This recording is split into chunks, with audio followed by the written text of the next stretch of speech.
What's up, y'all? It's your girl, Nikki6 from NIKKIJOMAZING.com. JoJo5 from JoJo'sBlog.com. Cass and Melissa from Amazing.com. And we're bringing you NIKKIJOMAZING! Cheers, Cheers, some coffee. There's some special coffee time with a good homie of ours. Yes. Representing Broward, South Florida, entirely Florida, and the whole South. Tell them who it is, tell them who it is. Come on. It's Eric Biddines.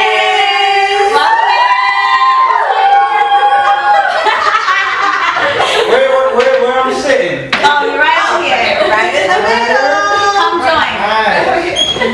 Oh, yeah. Over here, though. Let me make sure I got some quality coffee here. Oh, yeah. Yes. This was picked out straight from the Colombian farm. You've been doing a lot of things. You've been non-stop for I can say the last 2-3 years from me knowing you. I can say that pretty much. Being an independent artist and creating the whole Planet Coffee Bean movement, can you be more specific with our viewers and explain to them what really Planet Coffee Bean is? Well, Planet Coffee Bean is pretty much this alternative lifestyle and living. I'm big on sci-fi and these alternative universes.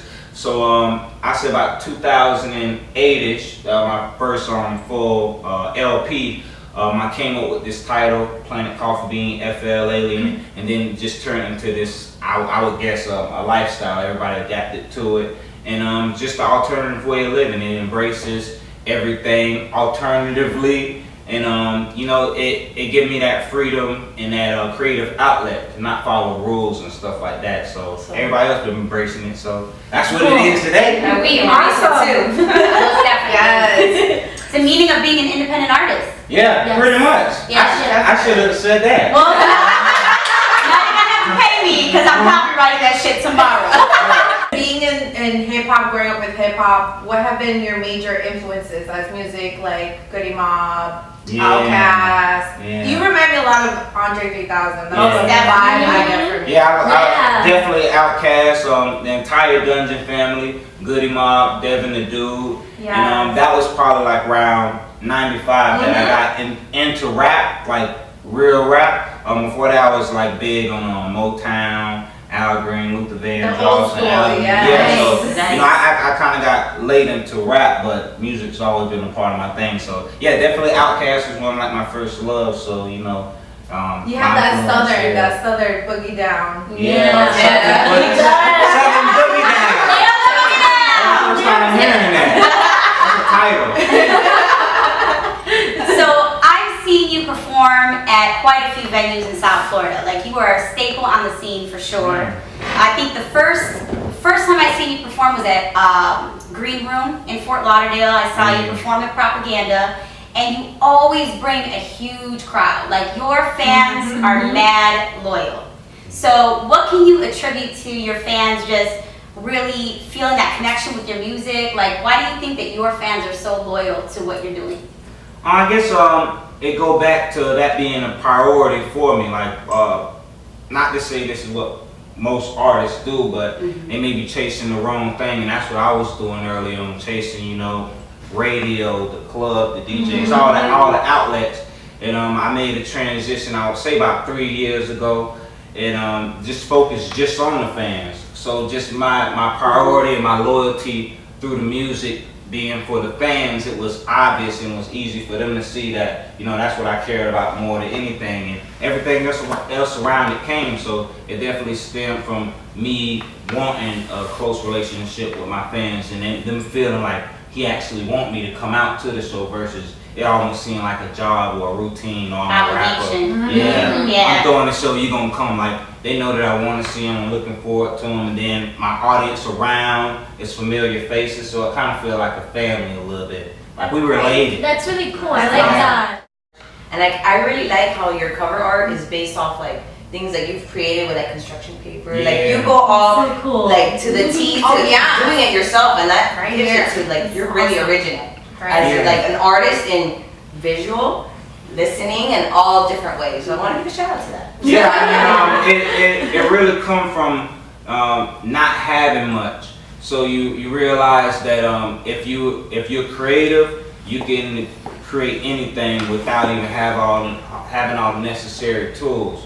So it's like construction paper was affordable. I didn't know where it was gonna go, and that's what ended up turning into the alien and that figure that was originally made from construction paper, and just converting it over and saying this look cool, and like the people being around me more than anything. Like I'm like my biggest critic, so I don't even know like I'm making something incredible, and it'll take somebody like my manager T Green coming like, yo, this need to be the cover. You need to do this again. Like he was mad like if other covers didn't have that same feel. Like, now we can afford a graphic design. No, we don't care about that. You gotta do it your way. So I mean I'm surprised y'all even noticed that, because I just think it's just a small portion of an extension of me being a musical artist. No, being creative has a huge portion to do, I think, with your success. When you're branding, putting something out there, people recognize the brand. They recognize Planet Coffee Bean and what it stands for. So speaking of that creative aspect, your videos also are very unique. They're really dope. The concepts are really dope. One of my favorites is MLWJC Ad Story. Wow, with the Charlie Chaplin thing. I know it's a throwback a little bit. And maybe it's my favorite because it's like kind of based off love. But I mean, it's very, very unique. So what was the inspiration behind that video and maybe some of your other ones? Like, how do you develop some of these creative concepts? Well, with these, I guess in not giving too much, not jumping on NIKKIJOMAZING. Quick plug. Quick plug. Nice. It's easy for creators to work with me. So they more than like, I would say 95% of the time, they come with the ideas and they're really excited. So I'm not one of those people that, I know a lot of artists that want like 100% control of the concepts and the ideas and the visions. Like they come to me, oh, what you think? I know I want to see what you bring to me. So Art and Hustle is a collective out of Port St. Lucie. Shout out to Art and Hustle. Yeah, Art and Hustle. Shout out to Corey and I and Cameron, and they had a whole crew. That's where I met Neo Popsicle first. Shout out to Neil. Oh yeah. Shout out to them. They came what they like. I really see you doing this Charlie Chaplin theme, and it would be really cool. They didn't even think I was gonna try it, so that was probably one of the videos I stepped outside of my box to say, and I did all my own stunts, the mustache. The push-up, I did all my own stunts, and that's one of my favorite. That song actually got me like my first radio play in rotation on That's dope. Wow. 102.3 in Palm Beach. So I was on there for like I want to say 2 months, and I made like the top 30 charts. I was like That's on the independent. awesome. Congratulations. I was right. Yeah, I thought I was gonna take off from there, but we had to take it. But it's a part of the story. Obviously. Right, exactly. The last album obviously was Planet Coffee Bean 2. So is there any new music on the way? Can you give us a little exclusive information So to go exclusiveness, y'all probably like the first ones to have this told like real. But we have a new project titled Elephant Wings. It's already done. We already working on ideas for artwork, the thing to roll out, the timeline, but we're actually going in the process of re-releasing Planet Coffee Bean 2. Probably though it's going to be a deluxe version, so it'll probably have like maybe 3 to 4 new songs. I'm thinking about remixing even the cover, so digitally remaster it, have a better sound. So that should be coming soon, like the next 2 or 3 months, and we have some people behind that. Well, I can't say it on camera, but we still got the contracts to go over.